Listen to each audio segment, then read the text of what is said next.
नाटकाच्या माध्यमातून या सगळ्या आमच्या आंदोलनाला वेगळं वळण देण्याचा प्रयत्न केला जाणार आहे असे काही मॅसेज आम्हाला आले आणि दुसरेच लोक पाठवून इथं काही वेगळा प्रकार करायचा तयारीत आहे।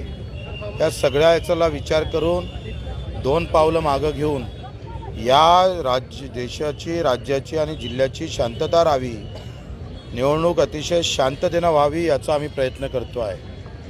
परवानगी आम्हाला भेटली होती, त्यांना नाकारली होती, आमची आता नाकारली, त्यांना दिली। हा घटनाक्रम कायद्याला पूर्ण चिरफाड करणारा आहे आणि याचा जबाब आता आम्हाला जनतेसमोर घेऊनच घ्यायचा आहे। आणि म्हणून आता हे इथं आम्ही मैदान सोडतो आहे, पण निवडणुकीतलं मैदान सोडत नाही। उद्या प्रचंड संख्येनं आमचे कार्यकर्ते, आमचा शेतकरी, शेतमजूर याचं उत्तर देण्यासाठी गाव खेड्यातून